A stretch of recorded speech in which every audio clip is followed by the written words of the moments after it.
हैं जी अल्लाह के नाम से नहमदुहु व नसल्ली अला रसूलिहिल करीम अम्मा बाद अऊज़ु बिल्लाहि मिनश शैतानिर रजीम बिस्मिल्लाहिर रहमानिर रहीम।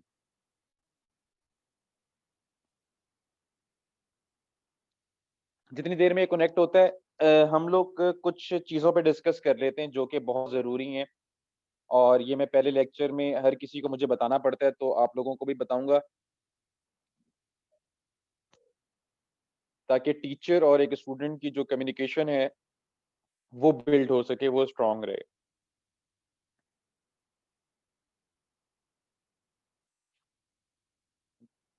सबसे अहम चीज़, जब भी आपका लेक्चर होगा, आप लोगों के पास नोटबुक होगी, एक पेंसिल होगी। जो-जो चीज़ें मैं आपको बताऊँ, आपने साथ-साथ लिखते जाना है क्योंकि इसके अंदर काफ़ी सारी शॉर्टकट कीज़ होती हैं, जो आपको लिखना पड़ता है शुरू में, उसके बाद आपको याद हो जाती हैं। एक काम आप लोगों ने ये करना है, कोई जब मैं समझा रहा हूँ, मेरे साथ काम नहीं शुरू करेगा। क्लास के वक़्त क्लास अटेंड करेंगे आप, कोई दूसरे सॉफ्टवेयर नहीं हो रहे, फलाना नहीं हो रहे, छोटे-मोटे मसलों को डिस्कस नहीं करेंगे। एक चीज़ आपने ये मेक श्योर करनी है। दूसरी आपके लेक्चर की रिकॉर्डिंग हो रही होती है, अगर आपके पास वॉइस मेरी ठीक नहीं आती, तो आपने चिल्लाना या शोर मचाना शुरू नहीं करना, क्योंकि हमारी team different areas, different cities में बैठी होती है। अगर मेरी एंड से मसला आता है, तो वो मुझे फ़ौरन मुझे बताते हैं कि सर आपकी एंड से मसला है, तो हम उसे सेट करते हैं, उसके बाद हम कंटिन्यू करते हैं। अगर आपके एंड से मसला आ रहा है, तो आप इंटरप्ट नहीं करेंगे ताकि रिकॉर्डिंग में किसी किस्म का ग्लिच ना आए। ठीक है? तो आप इस बात का ख़्याल करेंगे क्योंकि जब आपके पास रिकॉर्डिंग आए तो उसके अंदर हम अपना टाइम ज़ाया करते हुए ना मिलें, आपके पास प्रॉपर लेक्चर डिलीवर हो, एक चीज़ का आपने ये ख़्याल रखना है। दूसरा, मेरा एक वाहिद क्लास है जिसके अंदर चैट बंद नहीं होती, आप लोगों की चैट ओपन होगी। उसके अंदर करेंगे क्या, जब मैं आपसे कह दूँ कोई मैसेज नहीं, इट्स मीन कोई मैसेज नहीं। जब मैं आपसे कहूँ बात करें, आप बात कर सकते हैं और एड के अंदर हम क्वेश्चन आंसर का सेशन करते हैं, अगर किसी के पास कोई सवाल हो। पहली बात है मैं सारी चीज़ें लेक्चर में क्लियर कर देता हूँ। ठीक है जी। हम लोग अपना आज का सेशन स्टार्ट करेंगे, यही बस 3-4 चीज़ें थी जो आपको समझानी थी। नोटबुक अपने पास रख लीजिएगा क्योंकि लेक्चर अब इस वक़्त आपके पास डिलीवर हो रहा है, तो ये आपको 12 बजे के बाद आप तक पहुँचता है लिंक इसका। क्यों? क्योंकि ड्यूरिंग काफ़ी सारे लेक्चर्स हो रहे होते हैं, उन सब की रिकॉर्डिंग हो रही होती है। 12 बजे के बाद जब लेक्चर्स क्लोज़ हो जाते हैं, देन सबको वो लिंक प्रोवाइड किया जाता है, फिर आप लोग उससे कर सकते हैं। जिन बच्चों ने फ़ौरन ही काम करना है तो उन बच्चों के लिए एक हैबिट बता रहा हूँ जो अपनी बना लें, वो ये है कि आपके पास नोटबुक होनी चाहिए, छोटी-छोटी डायग्राम बना लिया करें, आपको याद रहेगा सर ने क्लास में क्या कहा था। जो हम क्लास में करेंगे, वही आप लोगों का होमवर्क होगा, ठीक है? ये बात क्लियर? अच्छा, तीसरी बात ये है कि आप लोग जो भी काम करेंगे, वो मुझे व्हाट्सएप के ऊपर प्राइवेटली सेंड कर सकते हैं, जस्ट अपनी असाइनमेंट और कोई ती थर्ड बात नहीं होगी, अगर उस असाइनमेंट में कोई मसला होगा, तो वो मैं आपको हाइलाइट कर दूँगा। वैसे यहाँ पे एक जो एलडब्ल्यूई का ऑफ़िशियल पेज है, वहाँ पर बच्चों की असाइनमेंट होती है। लेकिन मेरे ड्यूरिंग वर्क और डिफरेंट प्रोजेक्ट्स में बिज़ी होता हूँ, तो मैं कोशिश करता हूँ कि मैं अपने बच्चों को इजाज़त देता हूँ कि मुझे व्हाट्सएप पे कर सकते हैं। तो आप लोगों ने इस बात का ख़्याल रखना है कि आपको भी इजाज़त दे रहा हूँ, लेकिन उसके अंदर क्योंकि 4-5 हज़ार बच्चा अगर एकदम से सारा बच्चा मुझ पे टूट पड़ेगा, तो मैं किसी को कंपनसेट नहीं कर पाऊँगा। तो इस बात का आपने ख़्याल रखना है। ठीक है जी, हम लोग टाइम ज़ाया किए बगैर अपना आज का लेक्चर स्टार्ट करते हैं। ये जी हमारा एडोब इलस्ट्रेटर का इंटरफ़ेस है। एडोब इलस्ट्रेटर से हम लोग स्टार्ट करने वाले हैं। तो सबसे पहले जी आप फ़ाइल में जाएँगे और फ़ाइल में जाके आपके पास न्यू लिखा हुआ आ रहा है, न्यू में जाएँगे। न्यू में जाने के बाद वो आपसे पूछ रहा है रिसेंट। रिसेंट के अंदर आपके पास वो आर्ट बोर्ड्स आएँगे। आर्ट बोर्ड क्या चीज़ होती है? जिसके ऊपर आप अपना काम करते हैं एडोब इलस्ट्रेटर में। तो ये डिफरेंट साइज़ेज़ हैं जो कि आपने रिसेंटली यूज़ किए हैं। ये आपके पास जैसे ही आप यूज़ करना शुरू करेंगे, आपके पास भी रिसेंट में आना शुरू हो जाएँगे। उसके बाद ये मोबाइल पे क्लिक करेंगे तो मोबाइल एप्लीकेशन के लिए मोस्ट कॉमनली यूज़्ड साइज़ेज़ जो है वो यहाँ पर प्रीसेट्स में आपको दिए हुए हैं। उसके बाद वेब के हवाले से साइज़ेज़ हैं कुछ आपको दिए हुए हैं। प्रिंट के हवाले से प्रिंट के अंदर ए4 साइज़ हर कोई जानता होगा। जैसे जब भी आप फ़ोटोस्टेट करवाने के लिए जाते हैं, जो पेज आपको प्रिंट होकर मिलता है, वो ए4 साइज़ होता है। ए4 साइज़ का डबल करें तो ए3 साइज़ होता है। इस तरह ये साइज़ेज़ वेरी कर रहे होते हैं। उसके बाद है film and video. Film and video के लिए जो-जो साइज़ेज़ मोस्ट कॉमनली हैं, वो प्रीसेट्स आपको दिए हुए हैं और आर्ट एंड इलस्ट्रेशन के लिए। और उसके बाद आप अपनी मर्ज़ी से भी यहाँ पे साइज़ ले सकते हैं। यहाँ पर हम अपनी मर्ज़ी से साइज़ अगर लेना चाह रहे हैं, तो हम यहाँ पर पिक्सेल्स में ले लेते हैं और पिक्सेल्स हम रखते हैं 1080 बाय 1080। इधर आप लिख दें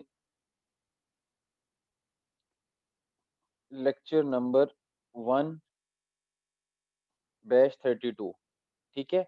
और सिंपल ये आपके पास मोर सेटिंग्स हैं, ये ओरिएंटेशन है, सॉरी। पिक्सेल्स आपको ये पूछता है कि आपको किस में साइज़ चाहिए, आपको पिक्सेल्स में चाहिए, सेंटीमीटर्स में चाहिए, मिलीमीटर्स में चाहिए, तो हमने यहाँ पर पिक्सेल्स रख दिया और पिक्सेल्स में साइज़ ले लिया। 1080 उसकी विड्थ रख दी मैंने और 1080 मैंने उसी की हाइट रख दी है।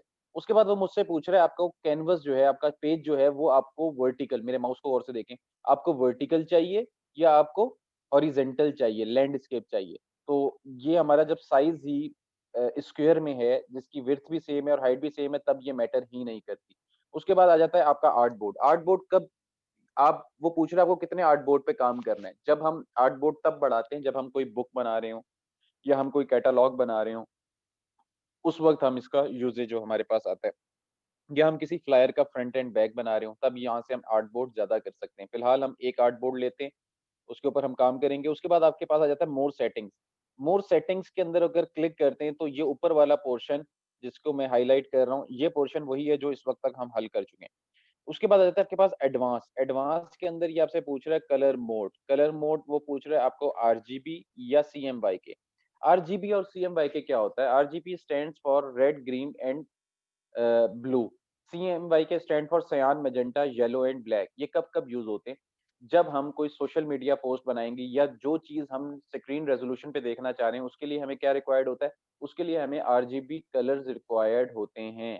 सीएमवाईके कब यूज़ होता है? CMYK stand for cyan, magenta, yellow and black. जो चीज़ प्रिंट होने से ताल्लुक रखती है, जैसे विजिटिंग कार्ड, बिलबोर्ड या स्टैंडी वगैरह, या कुछ भी ऐसी चीज़ जिसका ताल्लुक छपने से, प्रिंट होने से है, उसके अंदर हम सीएमवाईके रखेंगे। क्यों रखते हैं? क्योंकि जितनी भी मशीन्स जो प्रिंटर्स होते हैं वो सीएमवाईके सपोर्टेड होते हैं।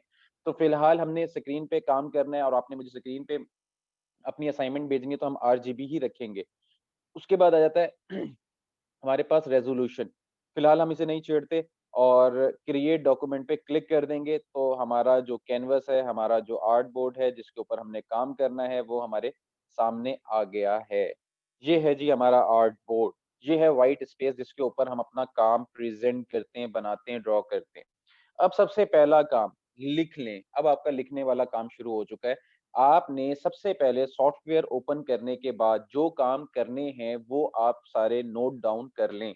वो काम क्या है? सबसे पहला काम आप लोगों ने विंडोज़ में जाना है और विंडोज़ में जाके कंट्रोल पे टिक आपने करना है। ये देखें मैंने टिक हटाया है तो देखें ये इसकी सेकंड प्रॉपर्टी मेरे पास नहीं आ रही। तो आप क्या करेंगे विंडोज़ में जाएँगे, कंट्रोल पे टिक करेंगे तो आपके पास सेकंड प्रॉपर्टीज़ आना शुरू हो जाएँगी। पहला काम, ठीक है? दूसरा काम, दूसरा काम आप लोगों ने ये करना है कि ये जो आपका टूल बार्स लिखे हुए हैं, इस टूल बार्स पे आपके पास बेसिक टूल्स आ रहे होंगे, ये जो आपके पास इस वक़्त आ रहे हैं। तो आपने क्या करना है विंडोज़ में जाना है, टूल बार्स पे जाना है और बेसिक को एडवांस में कन्वर्ट कर देना है। अब ये सारे टूल्स जो मेरे पास आ रहे हैं, आपके पास भी शो होना शुरू हो जाएँगे। दूसरा काम, ये आप लोगों ने करना है। तीसरा काम, कोई भी टूल मेरे पास राइट साइड पे या लेफ्ट साइड पे आपको नज़र आ रहा है और आपके पास नहीं है, तो आपने घबराना नहीं है, बल्कि आपने विंडोज़ ये विंडोज़ है आपके सॉफ्टवेयर की, इधर आएँगे, इधर सारे टूल्स आपके पास ये लाइन से पड़े हुए हैं। कोई भी टूल मेरे पास नज़र आ रहा है, आपके पास नहीं है, तो वो आपको यहीं से ही मिलेगा। ठीक है? तीसरी बात ये हो गई। चौथी बात क्या है? चौथी बात ये है जैसे आप अपने मोबाइल को रीसेट करते हैं, ऐसे ही आप अपने सॉफ्टवेयर को भी रीसेट कर सकते हैं। अगर आपसे कोई की प्रेस हो गई उल्टी-सीधी या आपका जो सॉफ्टवेयर है उसकी सेटिंग आउट हो गई है, आप चाहते हैं कि यार इसकी सेटिंग आउट हो गई, जैसे आप अपने मोबाइल को रीसेट करते हैं वैसे ही आप अपने सॉफ्टवेयर को भी रीसेट कर सकते हैं। ये आपके पास वर्क स्पेस आ रही है, तो रीसेट एसेंशियल्स पे अगर आप क्लिक कर देंगे तो आपका सॉफ्टवेयर रीसेट हो जाएगा। ठीक है? यहाँ तक बात क्लियर है? ये आपका 4th स्टेप है जो आपको जानना ज़रूरी था। 5वाँ काम आप लोगों ने क्या करना है? 5वाँ काम आप लोगों ने व्यू में जाना है और व्यू में जाके स्मार्ट गाइड्स पे टिक कर देना है। स्मार्ट गाइड्स पे टिक कर देना है। मेरा टिक हुआ हुआ है, आप लोगों ने टिक करना है स्मार्ट गाइड्स पे। लिख लें व्यू, व्यू के आगे एक लाइन डालें, फिर लिखें स्मार्ट गाइड्स और उसके आगे टिक कर दें कि आपने 5वाँ काम ये करना है। ठीक है? यहाँ तक बात समझ आ गई? अगर आ गई है स्मार्ट गाइड्स क्या करती हैं, ये ड्यूरिंग लेक्चर मैं आपको समझाता हूँ कि क्या करती हैं। ये आपको हेल्प करती हैं कि आपकी शेप दूसरी शेप के प्रोपोर्शनल है कि नहीं है, पैरेलल है या नहीं है, अलाइन है या नहीं है। पिंक कलर की एक लाइन आएगी ड्यूरिंग वर्क आप समझ जाएँगे कि वो आपकी गाइडलाइन है। तो आपने स्मार्ट गाइड पे टिक कर देना है। सॉरी मेरे अनटिक हो गया स्मार्ट गाइड पे टिक, ठीक है? अब हम आज का लेक्चर अपना स्टार्ट करते हैं। तो लेक्चर के अंदर पहला टूल है हमारा सिलेक्शन टूल, अपने नाम से बता रहा है सिलेक्ट करने के काम आता है।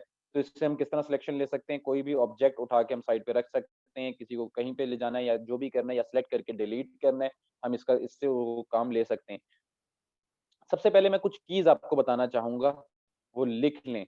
अगर आपका कैनवास ज़ूम करना है आपको, तो आप सिंपल अपने कीबोर्ड से Alt का बटन दबाएँगे और अपने माउस के स्क्रॉल को ऊपर की तरफ करेंगे तो ज़ूम इन हो जाएगा, नीचे की तरफ करेंगे तो ज़ूम आउट हो जाएगा।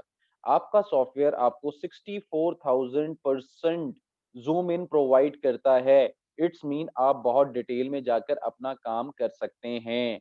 तो आपको अगर आपकी स्क्रीन आपसे छूट गई है और आपको समझ नहीं आ रही, आपको अपने कैनवास को सामने लाना है, उसके लिए आपके पास control ZERO zero control zero है, आपकी स्क्रीन आपके सामने आ जाएगी। ज़ूम करने के लिए क्या है? ऑल्ट अपने स्क्रॉल को ऊपर करें, ज़ूम इन अपने स्क्रॉल को नीचे करें, ज़ूम आउट। जो भी आप काम करेंगे ज़ूम इन, ज़ूम आउट मैं कर रहा हूँगा, समझ जाइएगा। ऑल्ट मैंने प्रेस किया हुआ है, स्क्रॉल को ऊपर कर रहा हूँ, नीचे कर रहा हूँ, स्क्रॉल आउट, ज़ूम इन और ज़ूम आउट कर सकते हैं।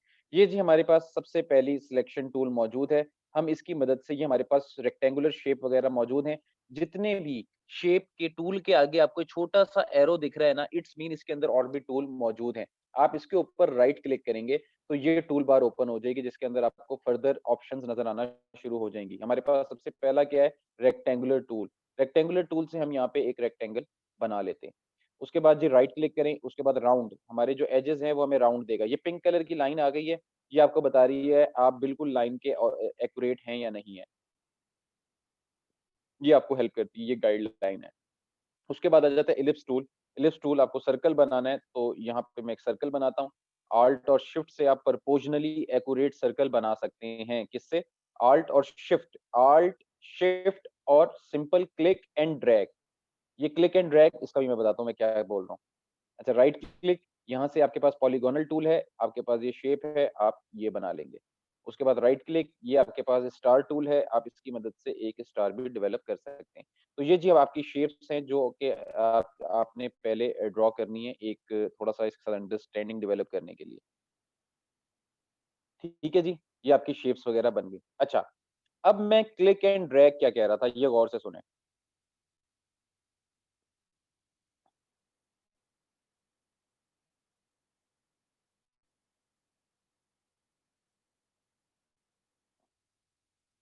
शिफ्ट प्रेस करके बिल्कुल एक्यूरेट मैं इसके कर रहा हूँ। अच्छा जी। जब-जब मैं यूज़ करूँगा क्लिक, इट्स मीन मैंने अपने माउस के बटन से क्लिक किया, ड्रैग मीन मैं अपने माउस को रोटेट कर रहा हूँ आगे की तरफ या पीछे की तरफ, रिलीज़ इट्स मीन मैंने अपने माउस के बटन को छोड़ दिया है। जब-जब मैं ये वर्ड यूज़ करूँ, आप समझ जाइएगा मैं क्या कहना चाह रहा हूँ। Click, drag, release, click, drag, release, click, drag, release. ठीक है? अच्छा, यहाँ मैं ओवरऑल सिलेक्ट कर रहा हूँ, सिलेक्शन टूल से और डिलीट का बटन दबा रहा हूँ, डिलीट करने के लिए। अपने कीबोर्ड से आप डेल का बटन प्रेस करेंगे, किसी का डेल लिखा होता है, किसी के ऊपर डिलीट लिखा होता है, वो आप कर सकते हैं। अच्छा जी, यहाँ से जी मैं अपनी पहली शेप बनाना चाहता हूँ, तो यहाँ से जी मैं एक सर्कल ले रहा हूँ ellipse tool. Ellipse tool sorry पहले मैं आपको एक समझा दूँ एक ब बल्कि मैं वो बाद में समझाता हूँ, एलिप्स टूल ले लेते हैं जो सर्कल है। अच्छा, मैं चाहता हूँ कि एक सर्कल तो मैं अपनी मर्ज़ी से बना लूँ ऐसे। तो ये एक एग-नुमा शक्ल बन गई है, ओवल बन गया, सर्कल नहीं है, ठीक है? अगर मैं चाहता हूँ कि मैं इसे एक्यूरेट बनाऊँ, जिसकी चारों साइडें बराबर हों, उसके लिए मैं क्या करूँगा, ऑल्ट और शिफ्ट। ऑल्ट और शिफ्ट से मैं एक सर्कल बना रहा हूँ। ये पिंक कलर की लाइन मुझे बता रही है, इस वक़्त मैंने ऑल्ट और शिफ्ट सही प्रेस किया हुआ है और क्लिक करके आप ड्रैग करेंगे, ये देखें सर्कल आपने बना लिया है। अब इसी सर्कल की मैं कॉपी लेना चाह रहा हूँ, तो कॉपी लेने के तरीकाकार क्या है, मैं सिंपल इसे ऑल्ट और शिफ्ट प्रेस करूँगा और इसे क्लिक करके आगे की तरफ ड्रैग करूँगा। और ड्रैग करने के बाद मैं इसको रिलीज़ कर रहा हूँ, तो ये देखें मैंने कॉपी बना ली। दोबारा देखें, click, alt and shift press, click and आगे लेके जाके इसको आपने सिंपल अपने माउस के बटन को रिलीज़ करना है, आपने कॉपी बना ली। अब एक बहुत ही इंटरेस्टिंग टूल मैं आपको बताने लगा हूँ, वो क्या है? वो है control D for dog, control D क्या करेगा? वो आपके लास्ट एक्शन को रिपीट करेगा। गौर से मेरी बात सुनें। कंट्रोल डी आपके लास्ट एक्शन को रिपीट करेगा। हमारा लास्ट एक्शन क्या था? हमने एक सर्कल को ऑल्ट और शिफ्ट से आगे की तरफ कॉपी ली है। उसके बाद मैंने कुछ नहीं किया। उसके बाद मैं सिंपल कंट्रोल डी प्रेस कर रहा हूँ। ये देखें, मेरा लास्ट स्टेप क्या था, मैंने एक सर्कल की कॉपी ली थी, उसने आगे वैसे ही कॉपी ले दी मुझे। अब मैंने जो सर्कल्स की कॉपी ली है, मैं ओवरऑल इसको सिलेक्ट करता हूँ, सिलेक्शन टूल मेरे पास है। उसके बाद मैं ऑल्ट प्रेस करके इसको नीचे की तरफ, अब शिफ्ट प्रेस नहीं कर रहा, अपनी मर्ज़ी से इसे यहाँ पे रख रहा हूँ। उसके बाद मैं ओवर दोनों लाइनों को सिलेक्ट कर रहा हूँ, ऑल्ट और शिफ्ट से अब मैं इसको नीचे रख रहा हूँ और नीचे रखने के बाद कंट्रोल डी क्या करेगा? मेरे लास्ट एक्शन को रिपीट करेगा। तो हमने ये देखें मज़े से पोल्का डॉट्स बना लिए। ओवरऑल सारे सर्कल्स को मैंने सिलेक्ट किया और अब मैं छोटा करना चाह रहा हूँ। छोटा करने के लिए आपने ऑल्ट और शिफ्ट का सहारा लेना है। ऑल्ट और शिफ्ट आपकी जान नहीं छोड़ेगा। ऑल्ट और शिफ्ट आपने क्लिक करना है। अब आपने इसे छोटा करना है, तो ये अब आपकी शेप जो है प्रोपोर्शनली छोटी हुई है। ठीक है जी। अब इसके अंदर आपको कलर करना है, आप इसे ओवरऑल सिलेक्ट करें। ये आपके पास कलर का पैनल मौजूद है जिसके अंदर इसका एक फिल है और एक स्ट्रोक है। फिल के ऊपर आप डबल क्लिक करें, डबल क्लिक के बाद ये आपका कलर आ रहा है, ये बता रहा है जी पहले आपका व्हाइट कलर है, मैंने यहाँ से अब इसका ब्लैक कलर सिलेक्ट किया और ओके कर दिया। ये मेरा कलर आ गया। ओवरऑल सिलेक्ट है, मैं चाहता हूँ इसकी आउटलाइन को मैं यहाँ से नन कर दूँ। आउटलाइन सबकी नन हो गई। अब ये ब्लैक कलर इसके अंदर हो गया आपकी शेप्स के अंदर। अब मैं बाहर क्लिक करता हूँ। अब मैं चाहता हूँ कि इनमें से कुछ शेप को मैं सिलेक्ट करूँ और डिलीट कर दूँ। उसके लिए सिंपल मैंने वन एक सिलेक्ट की, शिफ्ट प्रेस करके दूसरी की, शिफ्ट प्रेस करके तीसरी, चौथी, 5वीं और छठी। अब मैं इसे डिलीट करना चाह रहा हूँ, अपने कीबोर्ड से डिलीट का बटन प्रेस करें, ये आपने जो शेप सिलेक्ट की थी वो डिलीट हो गई। 1, 2, 3 शिफ्ट प्रेस करके 5, 6, 7, 8 ये मैंने कुछ शेप सिलेक्ट किए और मैं चाहता हूँ इनका कलर चेंज कर दूँ। दोबारा मैं कलर पे जाऊँगा, ये मेरे पास ब्लैक कलर है और इसके अंदर ये मुझे बता रहा है जी आपका पहले ये कलर सिलेक्टेड है। अब मैं यहाँ से दूसरा कलर सिलेक्ट करना चाह रहा हूँ, तो ये शेड्स हैं आपके पास, तो मैं यहाँ बी पे क्लिक कर रहा हूँ, ये बी के साथ, तो ये आपको बता रहा है कि ये शेड्स हैं, तो मैं इसके शेड चेंज कर देता हूँ। तो अब वो मुझे बता रहा है कि एक्चुअल आपका ये कलर है और इस वक़्त आपने ये कलर बना लिया है। तो ये कलर जैसे ही आपके पास बन जाए, आप इसे ओके कर दें, तो इसके अंदर देखें शेप में कलर आपने चेंज कर दिया। 1-2 हम और सेलेक्ट करके थोड़ा-सा कलर चेंज कर लेते हैं, दोबारा ब्लैक के अंदर जाते हैं और यहाँ से जी हम इसको थोड़ा-सा व्हाइटिश टोन में ले जाते हैं। तो ये देखें जी हमने 3 कलर इसके अंदर बना लिए पोल्का डॉट्स। तो हमने ज़रा प्रेज़ेंटेशन पॉइंट ऑफ व्यू से भी देखना है, तो हम यहाँ पोल्का डॉट्स को यहाँ पे रखते हैं और यहाँ पर जी टी जहाँ पे आपके पास नहीं लिखा हुआ है, इस टी पे क्लिक करें और यहाँ पर आके अपने कैनवास के ऊपर आके सिंपल क्लिक कर दें और यहाँ पर आप लिखें बेसिक शेप्स और बेसिक शेप्स को ओवरऑल सिलेक्ट करें। ये आपके पास जी इसका साइज़ आ रहा है, इस पे क्लिक करें और यहाँ से आप इसके साइज़ को बढ़ा लें और यहाँ पे जी आप इसे कर दें बेसिक शेप्स और बेसिक को मैं यहाँ से बोल्ड कर देता हूँ थोड़ा-सा। ये आपके पास फ़ॉन्ट है। ये बोल्ड किस तरह होगा, कैसे होगा, ये मैं आपको बाद में समझाऊँगा। फ़िलहाल आप देख लें और आपको फ़ॉन्ट इंस्टॉल करने पड़ते हैं, तब आपके पास बोल्ड का ऑप्शन आता है। यहाँ से जी मैं एक फ़िलहाल हम इसको ऐसे ही रहने देते हैं। उसके बाद मैं इसी की कॉपी ले रहा हूँ ऑल्ट से। ऑल्ट प्रेस करके मैंने इसको सिंपल क्लिक करके ड्रैग किया, इसकी कॉपी आ गई और यहाँ पर मैं इसे लिख रहा हूँ पोल्का डॉट्स, पोल्का डॉट्स। ठीक है जी? ये जी हमने पहली अपनी एक शेप क्रिएट कर ली। अब हम दूसरी शेप क्रिएट करते हैं। दूसरी शेप के लिए दोबारा शेप में जाते हैं, ये हमारे पास रेक्टेंगुलर टूल मौजूद है, रेक्टेंगुलर टूल पे चले जाते हैं। अब यहाँ पर जाके हम एक शेप बनाते हैं। ये आपके पास ऑल्ट और शिफ्ट से आपने एक रेक्टेंगुलर बना लिया। इसको यहाँ पे लाके रखें और इसको थोड़ा-सा ऑल्ट और शिफ्ट से ही थोड़ा छोटा कर रहा हूँ, ठीक है? ये आपने ले लिया। अब मैं चाहता हूँ इसकी मैं कॉपी बनाऊँ। तो कॉपी के लिए मेरे पास क्या क तरीकाकार है, एक तो मेरे पास तरीकाकार ये है कि मैं इसी शेप को साइज़ देकर बना लूँ। वो क्या है, मैं अपने कैनवास के ऊपर क्लिक करूँ, ये हमसे डायमेंशन पूछ रहा है कि आपको क्या साइज़ चाहिए। मैं इसे कहता हूँ जी 400 बाय 600 की मुझे एक शेप चाहिए। ओके करेंगे तो ये आपको जी 600 एंड 500 की शेप बनाकर दे देगा। ठीक है? लेकिन मुझे ये नहीं चाहिए, मैं चाहता हूँ इसी शेप को इसी के ऊपर मैं कॉपी करना चाह रहा हूँ। तो उसके लिए मेरे पास क्या है, सिंपल जी सिलेक्शन टूल से आप सिलेक्ट करें, एडिट में जाएँ, एडिट में जाके कॉपी कर दें। क्या करें? इसी शेप को कॉपी करना है तो एडिट में जाएँ, एडिट में जाके कॉपी कर दें। दोबारा एडिट में जाएँ और एडिट में जाके पेस्ट इन फ्रंट करना है अब। कॉपी करना है, अब क्या करना है? Paste in front. अब ये फ्रंट पे कॉपी हो गया। सिंपल आपके पास ये जो बॉक्स नज़र आ रहा है, इसको हम कहते हैं बाउंडिंग बॉक्स और ये जो आपके पास व्हाइट रंग के बॉक्सेस नज़र आ रहे हैं, छोटे-छोटे से व्हाइट ये वाले, इन्हें हम कहते हैं रीसाइज़ हैंडल्स। इनको हम अपनी मर्ज़ी से उठा के बड़ा कर सकते हैं। कंट्रोल ज़ेड बैक जाने के लिए होता है आपका, लिख लें। कंट्रोल जेड मल्टीपल बैक जाने के लिए आप किसका इस्तेमाल करते हैं? Control Z, control Z, control Z. पीछे जाने के लिए आपके पास कंट्रोल जेड एक ऑप्शन है। अच्छा, ये व्हाइट रंग के रीसाइज हैंडल्स आपको नज़र आ रहे होंगे। इन रीसाइज हैंडल्स के अगर आप थोड़ा-सा ऊपर अपना कर्सर लेकर जाएँ, ये 2 एरो आ जाएँगे आपके पास, जो आपको एक साइड पे राइट साइड पे और लेफ्ट साइड पे आपको दिखा रहे हैं। इनके ऊपर सिंपल क्लिक करें और इनको ड्रैग कर दें। यहाँ पर लाके आप इसे ड्रैग कर दें, ठीक है? ये आपने कलर ले लिया। अब आपको ये कलर फिल करना है, तो आपके पास यहाँ पर आई ड्रॉपर टूल मौजूद है, जिसकी शॉर्टकट की है आई आपके कीबोर्ड की। ये आपके पास आई ड्रॉपर टूल है, इसे सिलेक्ट करें और ये कलर आपको चाहिए, इस पे क्लिक कर दें।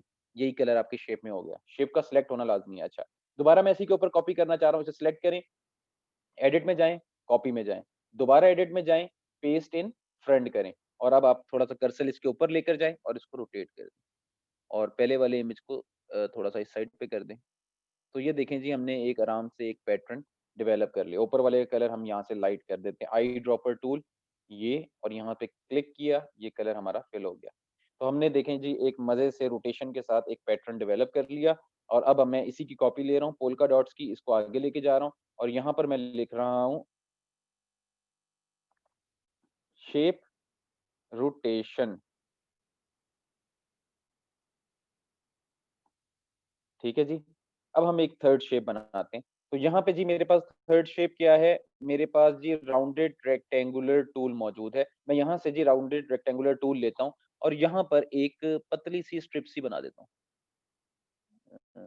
लाइक दिस, ठीक है? ये मैंने जी स्ट्रिप बना ली और ज़ूम कर रहा हूँ। ऑल्ट और अपने स्क्रॉल को ऊपर करके ये ज़ूम कर लिया। अब मैं चाहता हूँ मैं इसको रोटेट करूँ। एक तरीकाकार क्या था, हम इसके ऊपर जाएँ और इसको रोटेट कर दें। कंट्रोल ज़ेड हम ये नहीं करेंगे। हम इसको रोटेट करना चाह रहे हैं। अब हमारे पास ऑप्शन मौजूद है, हमें इसके ऊपर राइट क्लिक करना है। राइट क्लिक करके हमने ट्रांसफॉर्म में जाना है और ट्रांसफॉर्म में जाके हमने इसे रोटेट करना है। क्या करना है? दोबारा सुन लें। राइट क्लिक, ट्रांसफॉर्म और रोटेट। रोटेट में चले जाएँ। प्रीव्यू पे सबसे पहले क्लिक कर दें। जैसे-जैसे आप इसकी प्रॉपर्टी चेंज करेंगे, ये आपको प्रीव्यू भी दिखाएगा कि क्या होने वाला है। तो यहाँ पर जी जाके मैं लिखता हूँ मुझे 10 पे रोटेशन दे दो, तो प्रीव्यू पे क्लिक करके देख लें। ये आपको बता रहा है इतनी रोटेशन आने वाली है आपकी। तो मैं कहता हूँ ऐसा करो तुम 10 पे ना दो तुम ना 8 पे दे दो। तो ये देखें ये बता रहा है कुछ इस तरह की रोटेशन आएगी। तो मैं कहता हूँ ठीक है। अब वो मुझसे पूछ रहा है कि आपको जो एक्चुअल शेप है उसको रोटेट करना है तो ओके कर दें। अगर आपको उसकी कॉपी रोटेट करके चाहिए तो आप कॉपी पे क्लिक कर दें। तो मैं इसे कहता हूँ जी कॉपी पे एक रोटेशन चाहिए मुझे। तो क्या करेंगे आप सिंपल कॉपी पे क्लिक करेंगे। तो ये देखें आपको एक्चुअल शेप की उसने कॉपी रोटेट कर दे दी। अब हमारे पास मज़े का इंटरेस्टिंग टूल है वो क्या है? Control D, D for dog. क्या होगा? उससे आपका लास्ट एक्शन रिपीट होगा। अब आपने क्या करना है कंट्रोल डी प्रेस करते चले जाना है। तो ये देखें जी एक मज़े का हमने पैटर्न डेवलप कर लिया। कंट्रोल ज़ेड इतना ठीक है। अब मैं वन बाय वन सिलेक्ट करता हूँ, शिफ्ट एक छोड़कर एक 2, 3, 4, 5, 6, 7 एक छोड़ के 8, 9, 10, 11 एक दफ़ा हटा के देख ये जी बिल्कुल सेट हो गया कंट्रोल ज़ेड दोबारा। कंट्रोल जी कर लें एक दफ़ा इसे। कंट्रोल जी से क्या होगा? कंट्रोल जी से ये ग्रुप हो चुका है। अब मैं उसको उठाना भी चाहूँगा तो एक अकेला-अकेला नहीं उठाना पड़ेगा, मैंने इसे ग्रुप कर लिया, ठीक है? और ग्रुप करने के बाद यहाँ से मैं कलर चेंज करना चाह रहा हूँ, आई ड्रॉपर टूल लिया, सिंपल इसके ऊपर क्लिक किया। तो ये देखें जी एक पैटर्न मज़े का डेवलप हो गया। ये इधर ये ग्रुप नहीं है इसलिए ये अलग-अलग पड़े हैं इस वक़्त। Control Z, control Z, control Z, control Z. तो ये जी हमने पैटर्न डेवलप कर लिया, इसकी हम कॉपी ले लेते हैं और यहाँ पर जी हम इसको मेंशन कर देते हैं।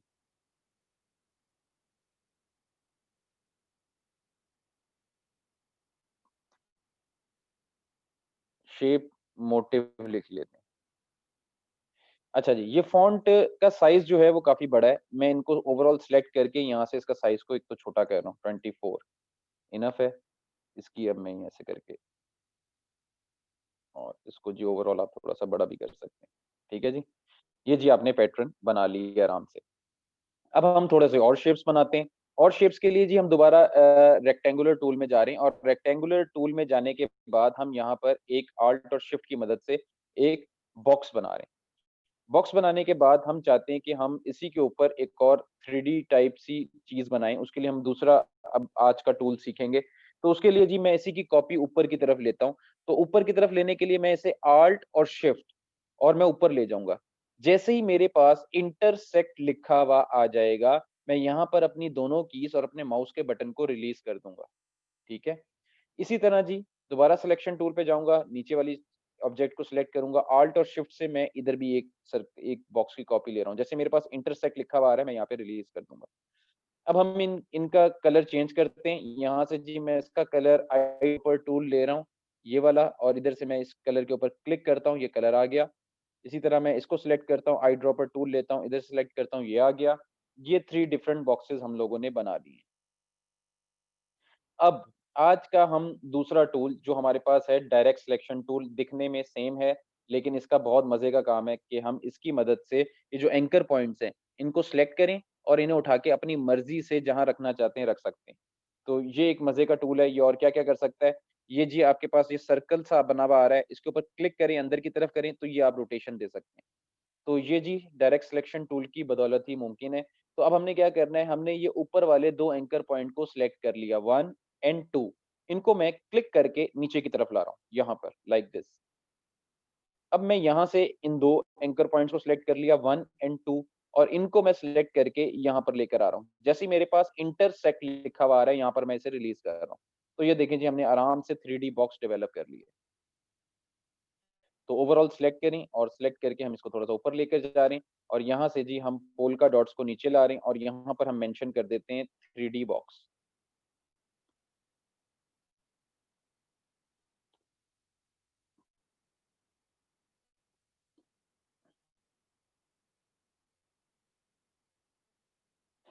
ठीक है जी?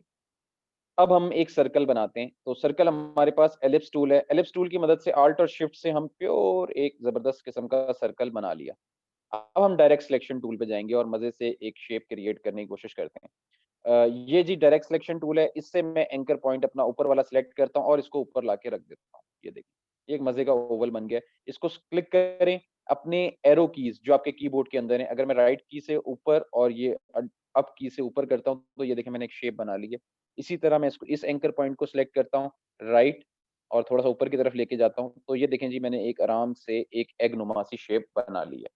अब मैं इसकी कॉपी ले लेता हूँ, ऑल्ट और शिफ्ट और यहाँ पर है जी कंट्रोल डी, लास्ट स्टेप को रिपीट। ये 3 एग्स बना लिए हैं, इसके साथ हम तीनों के साथ ज़रा प्ले करते हैं। कंट्रोल ज़ेड इसको थोड़ा-सा हम इधर रख के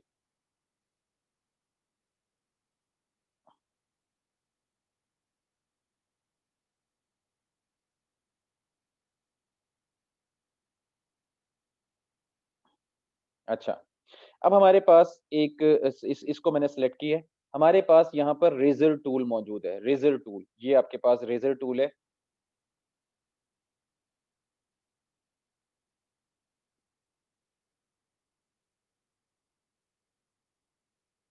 ये आपके पास इरेज़र टूल है, इसको यूज़ करने का तरीका क्या है, वो मैं बताता हूँ। इरेज़र टूल को अगर बड़ा करना है आपने, तो control plus close bracket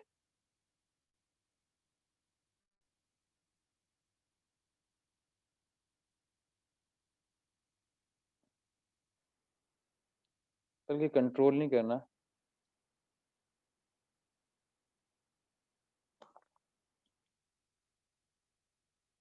simple close bracket से आप अपने क्या नाम है बड़ा कर सकते हैं कर्सर को और क्लोज़ ब्रैकेट से सॉरी ओपन ब्रैकेट से आप बड़ा कर सकते हैं। यार पहले मैं लिख लूँ।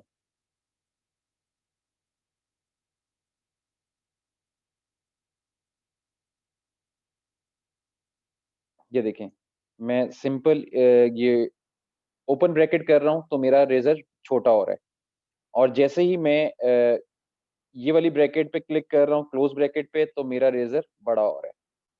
तो रेज़र टूल बिग और स्मॉल करने के लिए ये है, इसको मैं फ़िलहाल यहाँ से बोल्ड नहीं कर रहा, इसको मैं रेगुलर कर रहा हूँ और इसको मैं ज़रा यहाँ से थोड़ा 21 पे कर रहा हूँ। ठीक है, ये आपको याद दिलाएगा कि रेज़र टूल को हम कैसे बड़ा-छोटा कर सकते हैं। तो इसको जी फ़िलहाल हम रेज़र टूल के इधर ही रख लेते हैं। 3D बॉक्स और इसको हम लाके यहाँ पे रख लेते हैं और यहाँ पर जी टेक्स्ट लिखें और यहाँ पर हम दे देते हैं एग शेप्स और इसको भी जी हम सेंटर में रख कर देते हैं। ठीक है जी। चलें, अब हम रेज़र टूल के साथ क्या करने लगे हैं वो देखें। रेज़र टूल ले लिया मैंने, अब इसको मैं थोड़ा छोटा कर रहा हूँ और छोटा करने के लिए मेरे पास क्या है? Open bracket. ओपन ब्रैकेट से मैं इसे थोड़ा-सा छोटा कर लेता हूँ। अब मैं इसके अंदर क्रैक डालना चाह रहा हूँ, तो क्रैक डालने के लिए मैं क्या करूँगा? मैं बाहिर से क्लिक करूँगा। बाहिर जो आपकी शेप है ना, इसके बाहिर से क्लिक करूँगा और अंदर की तरफ लेके आऊँगा और अब मैं इसे रोटेट कर रहा हूँ और रोटेट करते हुए इसको यहाँ पे जाके छोड़ रहा हूँ। तो ये देखें जी, एक क्रैक आ गया। कंट्रोल ज़ेड, हम इसको थोड़ा-सा और छोटा कर लेते हैं अपने रेज़र को और अब हम ज़रा इसे दोबारा से बनाने की कोशिश करते हैं। ये देखें, ये देखें। ये जी हमने आराम से क्रैक डाल लिया अपनी शेप के अंदर। ये देखें, ये 2 शेप्स में डिवाइड हो चुकी है। अब हम इधर से कलर चेंज कर लेते हैं, आई ड्रॉपर टूल और यहाँ से मैं इसका कलर चेंज कर लिया। तो ये देखें, एक का मज़े का सीन क्रिएट हो गया। इसको आप बेशक थोड़ा-सा नीचे कर लें। इसका क्रैक थोड़ा-सा कम करने के लिए। अच्छा, दूसरी चीज़, अब आपने पेप्सी का लोगो देखा होगा और इसी तरह द बैंक ऑफ पंजाब, इस तरह के लोगो, वो किस तरह बने हुए होते हैं वो मैं आपको दिखाता हूँ। ये मैंने दोबारा रेज़र टूल लिया, हम अब हम इस पे अप्लाई करेंगे। रेज़र टूल को मैं बड़ा कर रहा हूँ, क्लोज़ ब्रैकेट से और अब हम इसके अंदर थोड़ी-सी शेप बनाएँगे। तो ये देखिए, बाहर से क्लिक करें और ऐसे, ऐसे, ऐसे, ऐसे और फाइनली ऐसे। तो ये देखें जी, हमने डिफरेंट पार्टीशन कर लिए, पीसेज़ में काट दिया इसको। तो अब हम इसके साथ पैटर्न बनाना चाह रहे हैं। पैटर्न बनाने के लिए सिंपल मैंने सेकंड शेप को सिलेक्ट किया है। ये आपके पास कलर है, इस पे डबल क्लिक करें और ये आपके पास वही वेरिएशन बी पे क्लिक करेंगे तो वेरिएशन आ गई उसी कलर की लाइटर टोन। तो अब हम यहाँ से सिलेक्ट करेंगे। पहले कलर कौन-सा आ रहा है? ब्लैक। अब हम इसे थोड़ा-सा लाइट कर देते हैं। तो हमने ये सिलेक्ट कर लिया, दोबारा सिलेक्ट करें। यहाँ से हम इसे थोड़ा-सा और लाइट कर लेते हैं। उसके बाद थर्ड 4th ऑप्शन को सिलेक्ट करें, यहाँ से हम थोड़ा-सा और लाइट कर लेते हैं। इसी तरह हम इसे लाइटर टोन में लेके जाते हैं तो हम देखें एक मज़े का टिंट्स एंड शेड्स बनते चले जा रहे हैं। और यहाँ से हम फाइनली इसे ये कर लेते हैं। तो ये देखें, एक मज़े की शेप डेवलप हो गई अब। उसके बाद जी हमारे पास ये शेप है, इस शेप को हम कैसे यूटिलाइज़ करते हैं? तो सबसे पहले जी मैं इसको उठाता हूँ और इसी को ऑल्ट और शिफ्ट की मदद से इधर ले आता हूँ। इधर लाने के बाद इस वक़्त ये इस एग के पीछे चली गई है लेयर, ठीक है? इसको अगर मुझे एग के ऊपर लेकर आना है, तो सबसे पहले तो इसको ओवरऑल हम सारी चीज़ों को सिलेक्ट करके थोड़ा-सा नीचे करते हैं, ताकि मर्ज जो हो रही है ना टेक्स्ट के साथ वो ना हो। कंट्रोल ज़ेड, ये पीस हमारा रह गया था। कंट्रोल ज़ेड करे जा रहा हूँ मैं, तो हम मल्टीपल बैक जा रहे हैं। तो दोबारा से सिलेक्ट करें और इसको उठा के हम अपनी मर्ज़ी से यहाँ पे रख देते हैं, नीचे कर लेते हैं थोड़ा-सा।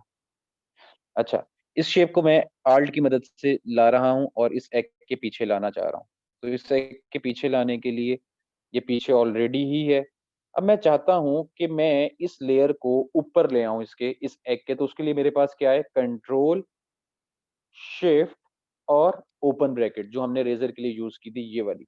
अगर ओपन ब्रैकेट करते हैं तो हम सबसे ऊपर ले आएँगे लेयर को, सबको। और अगर हम इसको नीचे ले जाना चाह रहे हैं तो उसके लिए हमारे पास क्या है? कंट्रोल, शिफ्ट और ओपन ब्रैकेट, हम अपनी शेप को नीचे ले जाएँगे।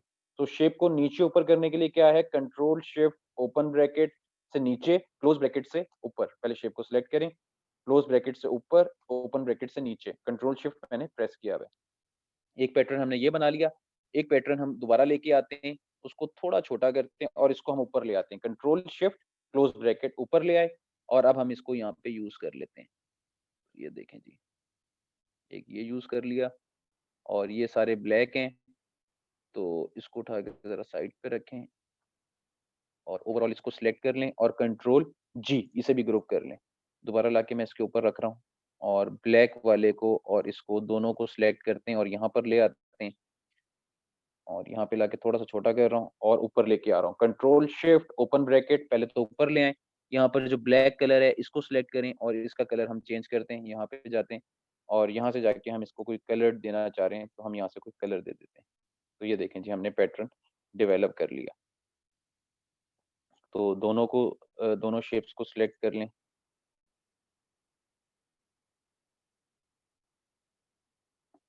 कंट्रोल जी कर लें, दोनों ग्रुप हो गए अब। ठीक है जी। ये जी हमने पैटर्न डेवलप कर लिया, इस तरह हम अपनी एग शेप बनाते हैं। उसके बाद जी ये हम इसको सेंटर में रख लेते हैं। इसको हमें कलर करना है, सारी शेप्स को ओवरऑल आप सिलेक्ट करें। यहाँ से सिंपल स्वैप करेंगे तो इसके स्ट्रोक का कलर फिल में चला जाएगा, फिल का कलर स्ट्रोक में आ जाएगा। ये देखें, ऐसे लाइक दिस। तो बेशक इसका भी कलर कर लें। तो हमने प्रेजेंटेशन भी बना ली और हमने अपनी असाइनमेंट भी कंप्लीट कर ली आज की। तो ये थी जी हमारी आज की असाइनमेंट। इंशाल्लाह नेक्स्ट लेक्चर में भरपूर एनर्जी के साथ दोबारा आएँगे और दोबारा कंटिन्यू करेंगे। आई थिंक सो हमारे पास 6 मिनट्स आर रिमेनिंग, तो मैं 6 मिनट को भी यूटिलाइज़ करना चाहूँगा। तो 6 मिनट्स के अंदर हम एक चीज़ और सीखेंगे। वो है जी हम देखते हैं क्या बना सकते हैं हम 6 मिनट्स के अंदर। तो ये जी हमारे पास पेन टूल है और पेन टूल की मदद से हम आज यहाँ पर शेप बनाने वाले हैं। तो शेप बहुत सिंपल सी होगी ताकि आप अंडरस्टैंड करें। नेक्स्ट लेक्चर में हम इसे डिटेल से पढ़ेंगे। तो ये जी हमारे पास इस वक़्त फिल का कलर है, इसको हम स्वैप कर लेते हैं, आउटलाइन में ले आते हैं और फिल के कलर को यहाँ से नन कर देते हैं। हमारे सिर्फ़ स्ट्रोक में कलर होना चाहिए, इस बात को आपने मेक श्योर करना है। पेन टूल हमारे पास है, पेन टूल से सिंपल आपने क्लिक करना है और छोड़ देना है। गौर से मेरी बात सुनें, बहुत ज़्यादा इम्पोर्टेंट है पेन टूल की, इसी की मदद से हम डिफरेंट लेआउट्स, इलस्ट्रेशंस डिज़ाइन करते हैं। तो अब आपने गौर से सुनना है, हम इसके साथ कैसे करेंगे। पहला क्लिक और छोड़ देना है। इसको ये जो पॉइंट है ना, इसको हम कहते हैं एंकर पॉइंट। ये इस वक़्त हमने एंकर पॉइंट ले लिया है। एंकर पॉइंट लेने के बाद अब जो हमने दूसरा एंकर पॉइंट लेना है, इसको लेने के बाद आपने क्लिक करने के बाद नहीं छोड़ना। अब क्या करना है, आपने ड्रैग करना है। क्लिक करना है, छोड़ना नहीं है, ड्रैग करना है। जैसे ही मैं ड्रैग करता हूँ, ये 2 हैंडल्स मेरे पास आ जाती हैं, ठीक है? इन 2 हैंडल्स की मदद से आप कर्व देंगे। मैं इसे राइट साइड पे लेके जा रहा हूँ, तो ये देखें और थोड़ा-सा नीचे की तरफ कर रहा हूँ, ऊपर की तरफ कर रहा हूँ, तो ये देखें इस साइड पे कर्व आ रहा है मेरे पास। जैसे ही आपके पास कर्व आता है, अब आप इसे बिल्कुल छोड़ दें। अब आपने इसको क्लोज़ करना है। क्लोज़ करने के लिए अब आपके पास जो कर्व चाहिए आपको, वो बिल्कुल वैसे नहीं आ रहा। इसके लिए मुझे अपने एक हैंडल को, ये जो हैंडल है, इसे बंद करना होगा। इसे बंद करने के लिए क्या है, आप ऑल्ट प्रेस करें और ये जो आपका सेकंड एंकर पॉइंट है, इसके ऊपर आके क्लिक कर दें। तो ये देखें आपका हैंडल बंद हो चुका है। क्या किया हमने? ऑल्ट प्रेस करके अपने एंकर पॉइंट को बंद कर दिया। उसके बाद जी हम इसको क्लोज़ करना चाह रहे हैं, तो क्लिक करें और अब नहीं छोड़ना अपने अपने बटन को, रिलीज़ करें। और जहाँ पे आपको इसका निशान चाहिए टिक का, आप इसको यहाँ पर लेकर जाएँ और इसको जाके रिलीज़ कर दें आप। इतना चाहिए, यहाँ पे जाके अब मैं इसे छोड़ रहा हूँ अपने बटन को। ये देखें जी एरो का निशान बन चुका है। अब बेशक आप इसको ऊपर ले आएँ और ऊपर लाके इसको यहाँ पे रखते हैं और इसी की कॉपी लेते हैं ऑल्ट और शिफ्ट से और इसका जी हम दूसरा पार्ट बनाते हैं और इसको कलर कर देते हैं यहाँ से। तो इसको ब्लैक कलर कर देते हैं, आई ड्रॉपर टूल और ये ब्लैक कलर। तो यहाँ पे जी हम इसको कॉपी कर लेते हैं और इधर हम मेंशन कर देते हैं टिक साइन। तो ये जी हमारा टिक साइन है। ठीक है जी? ये जी हमारी ओवरऑल प्रेज़ेंटेशन है। अब सेव करने का तरीका मैं आप लोगों को बताता चलूँ, सेव करने का तरीका बहुत इम्पोर्टेंट है। वो आप लोगों को सीखना होगा। इसको थोड़ा सेट कर लें, सारी चीज़ें अलाइन हों और नाउ फाइन। अच्छा, यहाँ पे आप अपना छोटा-सा नाम देंगे। फ़र्ज़ करें जो भी आपका बैच है आप यहाँ पर मेंशन कर दें। यहाँ पर लिख दें जी बैच 32, ठीक है? और यहाँ पर जो भी आपका नाम है आप वो लिख लें। फ़ॉन्ट कोई एक सिलेक्ट करिएगा, उसी के अंदर पूरी लेआउट को कंप्लीट करिएगा। सेव करने का तरीका सुन लें। सबसे पहले जब आप ये सारा काम कर लेंगे, उसे करने के बाद आपने इसके ऊपर एक बॉक्स बनाना है। बॉक्स के लिए ये आपके पास रेक्टेंगुलर टूल है। अब आपने जहाँ आपको व्हाइट एरिया नज़र आ रहा है ना, यहाँ पे इंटरसेक्ट करके आपने यहाँ पर लाके इसे छोड़ देना है। पूरे अपने आर्ट बोर्ड पे एक बॉक्स बनाना है। इसके कलर को यहाँ से नन करना है, ये नन का ऑप्शन आ रहा है, इसको यहाँ से नन करना है। इसके स्ट्रोक में भी अगर कलर है तो उसको भी यहाँ से आप नन करेंगे, ठीक है? उसके बाद सिलेक्शन टूल, एक दफ़ा सिलेक्ट करके देखेंगे कि आपके आर्ट बोर्ड के बाहर कोई चीज़ तो नहीं है? अगर है तो उसको डिलीट करेंगे पहले। यहाँ पर कुछ भी नहीं है, मैंने सिलेक्ट करके देख लिया, अगर होता तो वो सिलेक्शन में आ जाता। ठीक है, अब आपने इसको सेव करना है। सेव करने के लिए फाइल में जाएँ, फाइल में जाके सेव का ऑप्शन मौजूद है, सेव करें अपना फ़ोल्डर बनाएँ और वहाँ पर अपनी फ़ाइल को रखें। तो यहाँ पर जी मैं बैक जा रहा हूँ और यहाँ पर आपका एक फ़ोल्डर बना रहा हूँ 32 के नाम से, न्यू फ़ोल्डर, और यहाँ पर लिख रहा हूँ जी बैच 32, ठीक है? यहाँ पे डबल क्लिक करें। फ़ाइल का नाम ऑलरेडी गिवन है, लेक्चर नंबर 1 बैच 32। ये आपके पास जी एडोब इलस्ट्रेटर एआई फ़ाइल, ये सोर्स फ़ाइल कहलाती है। अगर इसमें कोई चेंज करना हो या इसमें कुछ ठीक करना हो तो ये आपके पास होनी चाहिए। तो ये आप सेव करेंगे। सेव करने के लिए ये ऑप्शन है आपके पास, सेव पे बटन पे क्लिक करें, ये आपकी फ़ाइल सेव हो चुकी है। ओके करें। ये फ़ाइल आपकी सेव हो गई है। अब आपने दोबारा फ़ाइल में जाना है, जो फ़ाइल आपने मुझसे व्हाट्सएप पर शेयर करनी है, वो कैसे करेंगे? इसका जेपीईजी फ़ॉर्मेट बनाएँगे। फ़ाइल में जाएँगे, फ़ाइल में जाके आप एक्सपोर्ट, ये एक्सपोर्ट लिखा हुआ है, एक्सपोर्ट में जाएँगे, एक्सपोर्ट एज़ करेंगे, लिख लें। फ़ाइल, फ़ाइल में जाके एक्सपोर्ट, एक्सपोर्ट में जाके एक्सपोर्ट एज़, एक्सपोर्ट एज़ में जाके आपने सेव एज़ टाइप जो है ना, ये आपके पास एक एरो सा आ रहा है, इस पे क्लिक करेंगे और यहाँ से जाके जेपीईजी फॉर्मेट इस पे क्लिक कर देंगे और जाके एक्सपोर्ट के बटन पे क्लिक कर देंगे। जैसे ही क्लिक करेंगे ये पूछेगा आपसे कि मोड कौन-सा चाहिए, आरजीबी चाहिए, क्वालिटी पूछेगा, आपने इसकी क्वालिटी 10 कर देनी है, रेज़ोल्यूशन पूछेगा, आपने इसकी रेज़ोल्यूशन 150 कर देनी है, ठीक है? अगर किसी को ज़्यादा चाहिए वो 300 भी कर सकता है, लेकिन 150 इनफ है और यहाँ पर जाके आपने सिंपल ओके के बटन पे क्लिक कर देना है। ये आपकी फ़ाइल यहाँ पर बन चुकी है। अब इसे जाके आप देख सकते हैं जहाँ पर भी आपने अपनी फ़ाइल को सेव करवाया है। तो हम जी माई कंप्यूटर में जाते हैं और माई कंप्यूटर में जहाँ पे भी आपकी फ़ाइल है उसको देखते हैं जाके कि कहाँ पे सेव हुई है। तो ये जी बैच 32 और बैच 32 की ये सोर्स फ़ाइल है और ये उसका जेपीईजी है। ये आपने मुझसे व्हाट्सएप पे शेयर कर देना है। यस लिखकर अब जल्दी से बताएँ आज का लेक्चर कैसा लगा? और इसी तरह जी डे बाय डे आपकी हर चीज़ इंक्रीज़ होती चली जाएगी। अब मुझे यस लिखकर बता सकते हैं कि आपको आज का लेक्चर कैसा लगा?